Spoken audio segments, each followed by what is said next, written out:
नमस्कार, आप देख रहे हैं न्यूज हाट। मैं हूं आपके साथ रितेश शर्मा। सत्ता, साजिश और सियासत कार्यक्रम में आपका फिर से एक बार बहुत बहुत स्वागत है।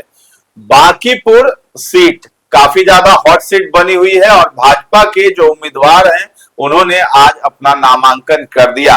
अभिषेक कुमार सिन्हा उर्फ बंटी, और उनके नामांकन सभा में और नामांकन करने तक जो है एनडीए के दिग्गज नेताओं का जुटान रहा, जहां पर रविशंकर प्रसाद से लेकर के सांभवी चौधरी भी थी, उपेंद्र कुशवाहा मौजूद थे, विजय चौधरी मौजूद थे, विजय कुमार सिन्हा मौजूद थे और खुद सीएम सम्राट चौधरी भी मौजूद थे मंच पर। लेकिन एक दृश्य भी देखने को मिला है, शक्ति प्रदर्शन के बीच जो है भाजपा की तरफ से जो है झुकाव देखा गया जदयू की ओर, और नतमस्तक होते हुए दिखाई दिए हैं रविशंकर प्रसाद थे, और मंच पर जैसे ही विजय चौधरी आए हैं तो वो नतमस्तक हो गए और कहा कि पहले भाषण जो है पूरा कर दीजिए हमें। लेकिन 90 डिग्री तक झुकते हुए नजर आए हैं। विजय चौधरी ने भी उनका अभिवादन स्वीकार किया प्रणाम करके। तो आखिर इस शक्ति प्रदर्शन के बीच जो है क्या भाजपा जो है वो नतमस्तक हो गई है जदयू के सामने इस एक सीट को लेकर के, क्योंकि ये प्रतिष्ठा वाली सीट मानी जा रही है, क्योंकि यहां से नितिन नवीन जो है वो राष्ट्रीय अध्यक्ष बन गए और ये सीट खाली हो गई है। इसलिए भी ये प्रतिष्ठित सीट है और यहाँ पर जीतना भी भाजपा को बेहद जरूरी हो गया उसके लिए। इसके साथ ही साथ हम बात करेंगे, रोहिणी आचार्य ने जो है आरजेडी के नेतृत्व करने वाले पर ही सवाल उठा दिया है। इसमें संजय यादव का नाम है और भी कई एक नाम है। आखिर मामला क्या है? रोहिणी यादव चुप नहीं बैठ रही हैं और उनकी लड़ाई जो है लगातार जारी है। खास करके आरजेडी का जो नेतृत्व कर रहे हैं, जिनके हाथों में नेतृत्व है, उनसे वो काफी ज्यादा नाराज दिखाई दे रही है। आखिर किन से उनकी नाराजगी है? इन तमाम मुद्दों पर हम चर्चा करेंगे। हमारे साथ जुड़े हैं न्यूज हाट के managing editor Ajay Kumar Mishra sir और पत्रकार हैं सागर कुमार। सबसे पहले सर शुरुआत करते हैं, आज जिस तरीके से एनडीए के तमाम दिग्गज नेता अभिषेक कुमार सिन्हा के समर्थन में जुटे और कहा यही जा रहा है कि उन्होंने शक्ति प्रदर्शन दिखा दिया है, प्रशांत किशोर को, आरजेडी की उम्मीदवार रेखा गुप्ता को भी। देखिए, एनडीए के प्रत्याशी तो हो गए, कौन? अभिषेक कुमार बंटी। ठीक तय था कि होगा ही। हम लोग पहले भी बोले थे, हम और सागर जी, कि इतने नाम उछल रहे हैं, लेकिन नाम में एक नाम है जो गुमनामी में है, लेकिन वही कहीं नहीं रेस में आगे हो जाए, और वही हो भी गया, अभिषेक कुमार बंटी। नहीं तो जिसके चर्चा जो है बाद में नहीं होने लगी थी, बाद में जो 3 4 5 नाम खूब उछल रहे थे, उसमें अभिषेक कुमार बंटी का नाम लोग नहीं ले रहा था। सामान्य कार्यकर्ता थे, लेकिन पार्टी के लिए संघर्षरत रहे थे 27 सालों से, तो इसको लोग भूल रहे थे। दूसरी बात है कि नितिन नवीन के सबसे खास व्यक्ति, इसलिए भी उनके नामों की चर्चा लोग गाहे बेगाहे कर रहा था, और मिल गया टिकट उनको। नितिन नवीन के ऊपर ही छोड़ा गया था कि यहाँ से जिसको आपको कैंडिडेट देना है दीजिए। इसलिए अभिषेक सिन्हा, बंटी जो भी कहिए, अभिषेक कुमार बंटी नाम है चर्चा उनकी, तो उनको मिल गया। आज उन्होंने नामांकन भी कर दिया, और नामांकन जो हुआ तो उस बड़े नेता का जैसे नामांकन होता है उसी तर्ज पर नामांकन। एनडीए के सभी जो घटक हैं उसके सभी नेता वहां मौजूद थे उनके नामांकन के समय, और नामांकन के बाद जो है ना एक सभा हुई जो पटना के भारत स्काउट एंड गाइड के मैदान में। वहां पर जो जुटान हुआ उसमें दिग्गज थे एनडीए के। संजय झा थे, जदयू के कार्यकारी अध्यक्ष, उप मुख्यमंत्री जदयू की तरफ से विजय कुमार चौधरी थे, भाजपा के कृषि मंत्री विजय कुमार सिन्हा थे, भी कद्दावर नेता है ना। उसके अलावा पटना साहिब से सांसद, पूर्व केंद्रीय मंत्री है ना, रविशंकर प्रसाद भी थे, और आरएलएम के प्रमुख उपेंद्र कुशवाहा भी थे, हम के प्रदेश अध्यक्ष और पूर्व विधायक अनिल कुमार भी थे। मतलब एक कहिए कि बड़ा जुटान था एनडीए का। इस जुटान में जो है यह साबित किया कि प्रशांत किशोर जितना भारी भरकम प्रत्याशी चुनाव मैदान में आ गए थे, तो भाजपा ने भी पूरी कमर कस ली, मतलब एनडीए ने, कि भाई देखिए प्रशांत किशोर को दिखा दिए कि देखिए हम लोग एकजुट हैं। हाँ भाई, मुख्यमंत्री उप मुख्यमंत्री सभी लोग जुट गए, जितने भी दल हैं सबके प्रदेश अध्यक्ष आ गए, सब आ गए, तो तमाम लोगों का साथ है, सब यूनाइटेड है, एक है। और सम्राट चौधरी ने तो निशाने पर भी लिया किसको, प्रशांत किशोर को और तेजस्वी यादव को। प्रशांत किशोर को कहे ना वो भाई जिनको बिहार से मतलब नहीं है, हुआ जो है खबर जो चल रही है कि विजय थलपति जो है वो आएंगे, दोस्ती निभाएंगे, तो उनको तो बिहार से मतलब है नहीं। हाँ, प्रचार करने आएंगे तो उसी पर तंज कस रहे हैं, उसी पर तंज कस रहे थे। जिनको बिहार से मतलब नहीं है वो जो है चुनाव मैदान में, तो ये सब चलेगा, चुनाव है तो हवा तो होगा। संजय झा भी कहे कि कहीं से हम लोग एकजुट हैं, इसलिए हम लोगों की जीत तय है। यूनिटी उन्होंने दिखा दिया है कि हम कितने यूनाइटेड हैं, खास करके महागठबंधन को संदेश दे रहे थे। महागठबंधन कितना हम यूनाइटेड है, देखिए आप में यूनिटी नहीं है, राज्यसभा का जहां जहां हुआ हारते ही चले गए सब। उसको प्रशांत किशोर को भी दिखा रहे थे कि देखिए हम लोग एकजुट हैं, हम लोगों को हराना इतना आसान नहीं है। संजय झा तो बोले भी कि हम लोगों की कामयाबी का यही है कि हम लोग एकजुट हैं। इसी तरह से चुनाव में भी रहते हैं और ऐसे दूसरे दिनों भी, मतलब अन्य दिन भी हम लोगों में एकजुटता रहती है। तो ये जो उनका फोकस था, ये दर्शा रहा है कि अभिषेक बंटी तो रेस में पहले से भी आगे थे। अब उनकी जो दौड़, चुनावी दौड़ जो होगी वह मजबूत दौड़ होगी, और वह जो होता नहीं लक्ष्य प्राप्त करने वाली दौड़ उनकी होगी। यह साबित हो गया आज मन से नामांकन के पहले ही थी। वैसे भी तो 30 साल से भाजपा का गढ़, 1995 से कोई दूसरा जीता है यहाँ से, कभी किसी को मौका भी नहीं मिला। कोशिश तो की गई, कांग्रेस ने भी कई बार कोशिश की, राजद ने भी कोशिश कर ली, और भाजपा के जो कैडर वोटर हैं होते हैं उनकी जाति से प्रत्याशी उतार कर रेखा गुप्ता को फिर भी जो है जीत हासिल नहीं कर सके, मतलब डिवीजन। लेकिन ये प्रतिष्ठा वाली जो सीट तो बन गई है ना, प्रतिष्ठा वाली सीट इसलिए प्रशांत किशोर के मैदान में आने के बाद से यह प्रतिष्ठा वाली सीट हो गई, क्योंकि पीके ने कहा था कि यहां से अगर हरा दिए भाजपा को तो यह संदेश केंद्र तक जाएगा, पूरे देश में जाएगा, इसका बहुत बड़ा अर्थ होगा, क्योंकि पार्टी के राष्ट्रीय अध्यक्ष के द्वारा खाली की गई यह सीट है। इसलिए यह जो है एक मुद्दा बन गया, क्योंकि प्रशांत किशोर ने चैलेंज कर दिया। तब ना अशोक चौधरी कहते हैं कि प्रशांत किशोर बेकारे खड़ा हो गए, हैं बेकारे खड़ा हो गए, यहाँ क्या करेंगे वोट कटवा का रोल अदा करेंगे, यही बोल के उड़ा गए। सभी लोग ऐसे कह रहे हैं। आज संजय सरावगी से भी बात हुई तो उन्होंने भी नाम नहीं लिया, लेकिन इशारों में कहा कि आप सब खुद ही समझ लीजिए कि कौन वोट काटने के लिए आया है। अशोक चौधरी भी कह रहे हैं वही स्थिति है, वही है। अब वो जीत जाए अच्छा हो, उनके लिए शुभ हो, क्योंकि एक सदस्य तो मजबूत सदस्य विधानसभा में पहुंचेगा। लेकिन इससे डर कौन रहा है? तेजस्वी कि अगर मजबूत विपक्ष पहुंच गया तो हमारा तो चेहरा ऐसी उड़ जाएगा। इसलिए तेजस्वी नहीं कोशिश चाहेंगे, अगर कहीं से भी लगेगा कि मजबूत है तो तेजस्वी कहेंगे आरजेडी के लोगों को वोट दे दीजिए बीजेपी के प्रत्याशी को अभिषेक बंटी। अब बताइए कि रेखा गुप्ता भी नामांकन करने आज गई, लेकिन अब तेजस्वी यादव नहीं है। कहा जा रहा है बड़ा जल्दबाजी में टिकट मिल गया उनको जो है, और तुरंत नामांकन हो गया। अब तेजस्वी अगर आए तब तो जनता फिर विश्वास भी करे कि हाँ भाई तेजस्वी भी है। यहाँ तो अभिषेक बंटी के समर्थन में तमाम दिग्गज नेताओं का जुटान हो गया, एनडीए के जितने हैं। अब आरजेडी के उम्मीदवार में किन दिग्गजों का जुटान होगा, ये भी तो बातचीत हुई थी। तो हर चीज में देर क्यों कर देते हैं? जैसे हर चीज में देर करते हैं, इसी का तो खामियाजा भुगतते हैं तो ऐसे भी उनका सीट तो है नहीं, मतलब जान नहीं रहे हैं कि हमको तो हारना ही ना है। लेकिन ये है कि एक बार आएंगे मुकाबला तो कम से कम करेंगे ना। एपी गुप्ता और वो मिलके अपना कैंपेन कुछ करेंगे थोड़ा बहुत, तो बहुत सीरियस नहीं ले रहे हैं तेजस्वी यादव। ऐसे भी देखिए, ऐसे भी तो रेखा गुप्ता जो है कांग्रेस से रही है, कांग्रेस की नेता रही है, समझे।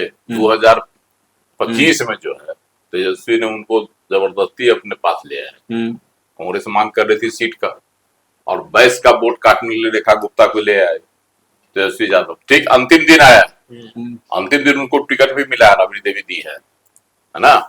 तो उसके बाद वह जो है प्रत्याशी बनी थी 2025 में। कांग्रेस में नाराजगी भी थी, हालांकि उस समय चुनाव का एकदम ये था माहौल, तो ज्यादा नहीं हुआ। इस बार कहा जा रहा है कि उस खेमे से जो है कांग्रेस के कुछ लोगों में यह है कि बार बार जो है राजद अब हमारी जो सीट है जहां से हम, एक तरह से कांग्रेस की भी यह परंपरागत सीट रही है, कांग्रेस के विधायक भी रहे हैं यहाँ से, लेकिन राजद के तो अभी तक नहीं बने कोई विधायक यहाँ से, लेकिन कांग्रेस के विधायक रहे हैं। तो इसलिए जो है कांग्रेस का भी दर्द है। अब वह दर्द जो है, नामांकन में तो कोई कांग्रेसी दिखाई नहीं पड़ा, थे राजद के भी बड़े बड़े नेता नहीं थे, लेकिन कांग्रेस का बयान आया है कि हम राजद को साथ देंगे। प्रदेश कांग्रेस कमेटी के द्वारा एक प्रतिनिधि आए थे, उन्होंने नामांकन के समय कहा राजद कार्यालय में कि हम जो है साथ हैं राजद के, यह भी खबर आ रही है और थे भी। तो यह है कि कांग्रेस का एक गुट जो है साथ दे रहा, लेकिन एक गुट जो टिकट चाह रहा था, तो क्षुब्ध है, वह गुट जो है किसके साथ जाएगा। कुछ लोग कहते हैं वो प्रशांत किशोर को देगा, यह भी एक खबर है, क्योंकि वह असंतुष्ट गुट है। और वैसे भी कांग्रेस में तो चलिए रहा है खींचतान, अभी पिछले दिनों तो हो गया, प्रदेश अध्यक्ष राजेश राम और क्या कहता है उसको शकील अहमद खान खूब हो गया। मतलब यहाँ तक शकील अहमद खान ने आरोप लगा दिया कि पैसा लेकर टिकट देते प्रदेश अध्यक्ष पर। अब बताइए, पहले यह आरोप बागी लगाते थे, अब तो शकील अहमद खान भी लगा दिया। तो कांग्रेस के अंदर तो इतनी गुटबाजी है जिसका खामियाजा तो कांग्रेस के प्रत्याशी को भुगतना पड़ता। तो उसी में से एक गुट है जो अंदर खाने की खबर है, वह गुट चाह रहा है कि हम प्रशांत किशोर को मदद करें और प्रत्यक्ष तौर पर। लेकिन कल का जो इंटरेस्टिंग तस्वीर था उसके बारे में समझना जरूरी है कि देखिए पूरा माहौल भाजपामय था। भाजपा का कैंडिडेट है, भाजपा की सीट है, भाजपामय था। लेकिन इस बीच जदयू के राष्ट्रीय अध्यक्ष भी पहुंचे, डिप्टी सीएम भी पहुंचे। हालांकि विजेंद्र यादव नहीं पहुंचे थे, किसी कार्यक्रम में होंगे या नहीं समय मिला होगा, लेकिन विजय चौधरी पहुंचे थे। और जैसे विजय चौधरी आए तो यहाँ भाषण दे रहे थे रविशंकर प्रसाद, पटना साहिब के जो माननीय सांसद हैं। तो क्या कहे, हम तो वहां थे ही। एक बार दिखा भी देते हैं दर्शकों को कि हुआ क्या एक्चुअल में, किस तरीके से नतमस्तक हो गए दोनों।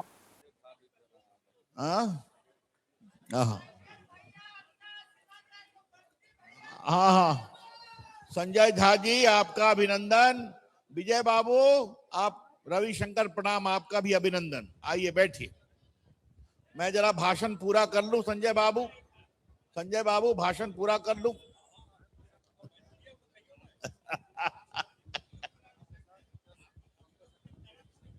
अरे नहीं।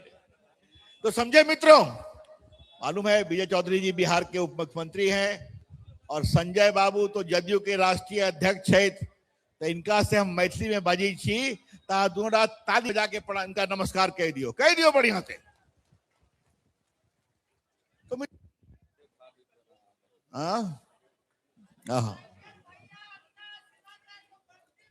हाँ, संजय झा जी आपका अभिनंदन। विजय बाबू आप, रविशंकर प्रणाम, आपका भी अभिनंदन। आइए बैठिए, मैं जरा भाषण पूरा कर लूं। संजय बाबू भाषण पूरा कर लूं।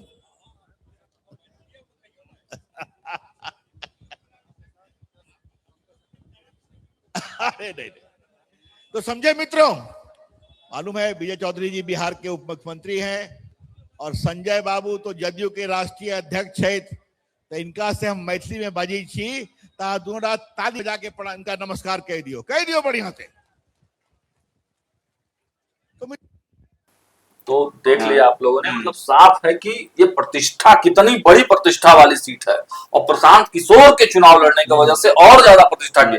हालांकि कहा जा रहा है कि कॉन्फिडेंट है भाजपा के लोग, जीतता है, लेकिन भाजपा कोई कसर नहीं छोड़ती है। भाजपा की मतलब खासियत है कि 1% भी जो है वो इफ बट वाला नहीं रखती। तो इसीलिए अब जदयू के सामने भी नतमस्तक हुआ जा रहा है कि देख लीजिए, आपके भी कुछ अगर इधर उधर के वोटर हैं तो सबको सबको एक करिए भाई। उसके अलावे भी बहुत चीज था। तो अनिल कुमार को देखे आप, क्योंकि जीतन राम मांझी करते हैं जो है बहुत तरह की बात, उन तो रंगीला बात कर देते हैं, कभी कुछ कभी कुछ कभी कुछ, तो उनकी बातों का असर नहीं पड़े, इसलिए अनिल कुमार देखे कितनी गंभीरता के साथ वह जो है अपना भाषण भी दिए और एकजुटता का संदेश भी दिए।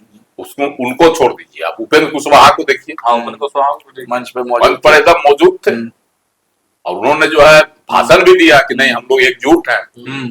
तो ये एक बड़ा संदेश गया है भाजपा प्रत्याशी के पक्ष में, है ना।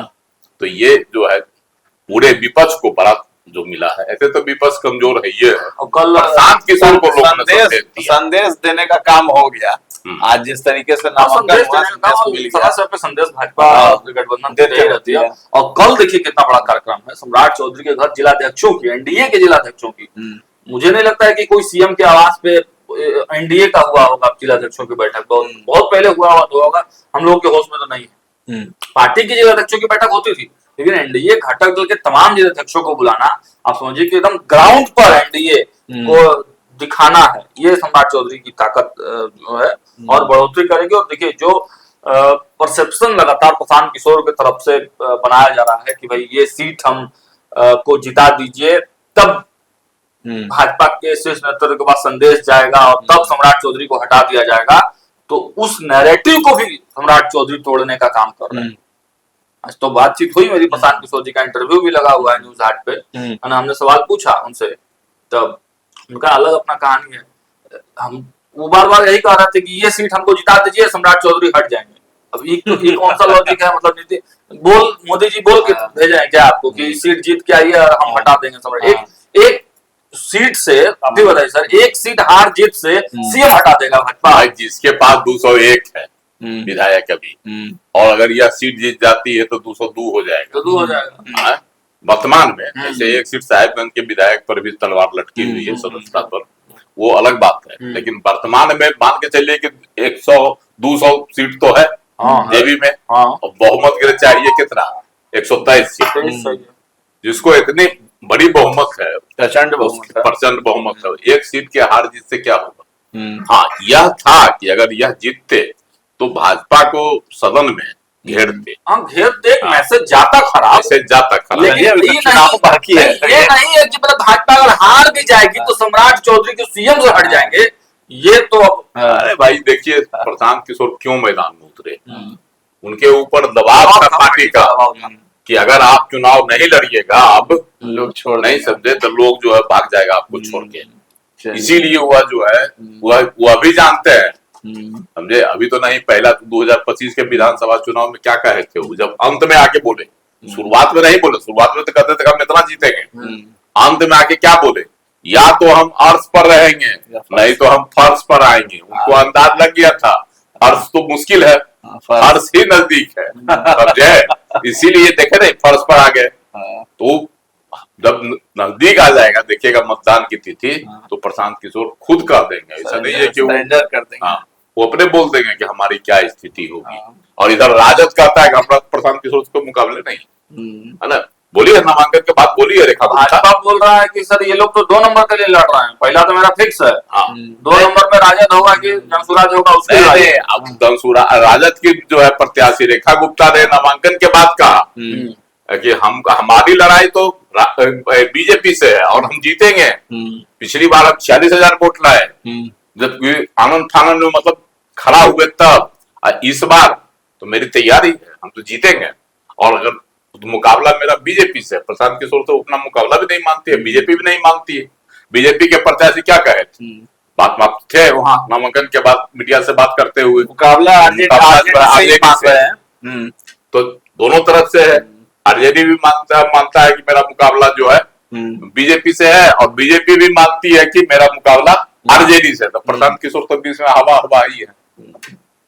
चलिए रोहिणी आचार्य की बात करते हैं। उनका दुख तो है, खत्म ही नहीं हो रहा है। रोहिणी आचार्य का बड़ी दुख में पड़ी हुई है, परिवार से जब से अलग हुई है तब से जो है जो देखिए रोहिणी आचार्य भी कहती है हमको राजनीति से कोई मतलब नहीं, लेकिन पूरा मतलब रखती है, पूरी तरह से वो राजनीति से मतलब रखती है, खास करके राजद से पूरा मतलब रखती है। और राजद के जो उनके 3 नेता हैं शुरू से उनके खिलाफ वह आवाज बुलंद करते रही है, चाहे वो देश में रहे कि विदेश में रहे, है ना। तो निशाने पर अभी ले ली, फिर ले ली किनको, संजय यादव, एमएलसी हैं संजय यादव, अभी सांसद सुनील सिंह फिर से बने हैं ना एमएलसी, और राज्यसभा सदस्य हैं संजय यादव, एक है रमीज राजा। तो इन सबों पर वह फिर बरस गई। अब कारण बताती है, बड़ा समान कारण है। जो सारण के जो थे राजद प्रवक्ता हरेलाल यादव, उनको ये लोग, इनको जो पार्टी से 6 साल के लिए निष्कासित कर दिया गया। तो रोहिणी आचार्य के यही है आरोप कि जो पार्टी को बर्बाद कर रहे हैं, है ना, वही जो है पार्टी के समर्पित कार्यकर्ता को पार्टी से निकलवा रहे हैं। खुलेआम नाम भी ले ली उन्होंने, संकेत भी नहीं किया, और वो यह भी कहते कि हम लालू की बेटी है, हम डरने वाले नहीं है। अगर संजय यादव के खिलाफ आवाज बुलंद करने को लेकर हरेलाल यादव पर कार्रवाई की जा सकती है, तो पहले मुझ पर की जानी चाहिए, मुझ पर करे। और सबसे बड़ी और बात यह भी कहती है कि हम जो है भले नहीं है, नहीं, उन्होंने कहा कि हम पार्टी में हैं। वही बता रहे कि ये बड़ी बात है, सारे ले लेती पार्टी है, में हैं। छोड़ के चली गई। बोली कि हम जो है किसी पदाधिकारी नहीं है पार्टी के, लेकिन हम पार्टी के सदस्य हैं अभी भी, हमको निकाल के दिखाइए। हमको निकाल के दिखाइए। तो सुनील सिंह को भी ले लिया आड़े हाथ, और संजय यादव तो उनके निशाने पर है ही है शुरू से। और ये बार बार वह नाम लेते हैं कि हम लालू की बेटी हैं। देख रहे हैं, यह भी संकेत दे रहे हैं कि देखिए हमको हमारे बिना जो है पार्टी में अभी लोग जो डिस्कस कर रहा है लोग, वह नहीं चलने वाला, विरोध हम करते रहेंगे।